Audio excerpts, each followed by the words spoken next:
झारखंड के मुख्यमंत्री हेमंत सोरेन को आज यानी गुरुवार को अवैध खनन मामले में परिवर्तन निर्देशालय के सामने पेश होना था, लेकिन उन्होंने ऐसा नहीं किया, यानी कि वह ईडी के सामने पेश नहीं हुए। लेकिन इसके साथ ही उन्होंने केंद्रीय एजेंसी को चुनौती भी दे डाली। चुनौती देते हुए उन्होंने कहा कि अगर मैं दोषी हूं तो तुम आओ, अरेस्ट करके दिखाओ।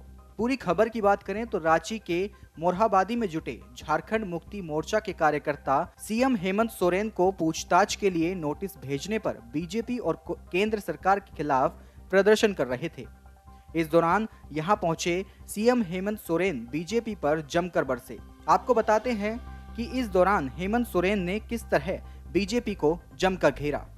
हेमंत सोरेन ने कहा कि हमने राज्य में कुछ बाहरी गैंग की पहचान की है जो राज्य के आदिवासियों को उनके पैरों पर खड़ा होने नहीं दे रहे हैं। इस राज्य में झारखंडियों का शासन चलेगा, बाहरी ताकतों का नहीं।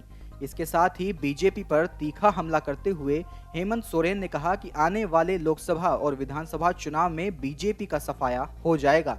आने वाले समय में इस राज्य का मजदूर, किसान और वृद्ध बीजेपी को जवाब देगा। हेमंत सोरेन ने कहा कि मुझे रायपुर में आदिवासी सम्मेलन में आने का न्योता मिला है, लेकिन तब तक इधर ईडी से बुलावा आ गया। अगर मैंने इतना बड़ा ही जुर्म किया है तो आओ और अरेस्ट करो। इसके साथ ही झारखंड मुक्ति मोर्चा ने कहा कि केंद्र की बीजेपी सरकार के इशारे पर परिवर्तन निर्देशालय जबरन एक झारखंडी मुख्यमंत्री को बदनाम कर रहा है। इस साजिश के खिलाफ झारखंड की जनता सड़क पर है।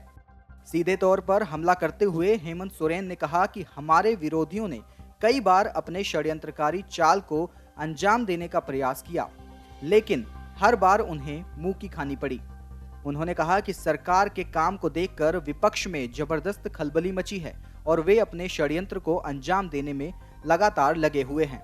इतना ही नहीं, सोरेन ने कहा कि इन्हें कोयला और लोहे में भ्रष्टाचार नजर नहीं आता है, इन्हें करप्शन बालू और गिट्टी में नजर आता है। ये लोग अपने पाप का ठीकरा अभी की सरकार पर फोड़ने की कोशिश कर रहे हैं। इस राज्य को हमने लड़कर लिया है और इस साजिश को भी हम लड़कर ही नाकाम करेंगे। वहीं उन्होंने बीजेपी पर हमला करते हुए उस पर आदिवासियों और दलितों को दबाने की कोशिश करने का भी आरोप लगाया। सोरेन ने कहा कि ये लोग आदिवासियों और दलित को आगे नहीं बढ़ते देखना चाहते और ये लंबे समय से चलता है, इसलिए ये लोग कभी सीबीआई, ईडी और कभी कचहरी का बहाना बना लेते हैं और हमें दबाने की कोशिश करते हैं। Video desk अमरउजाला.com। डाउनलोड करें अमर उजाला ऐप और पाएं खबरें लगातार। अगर आप ये वीडियो YouTube पर देख रहे हैं तो हमारे चैनल को सब्सक्राइब करें और बेल आइकन को दबाना ना भूलें। अगर आप Facebook पर यह वीडियो देख रहे हैं तो हमारे पेज को लाइक करें।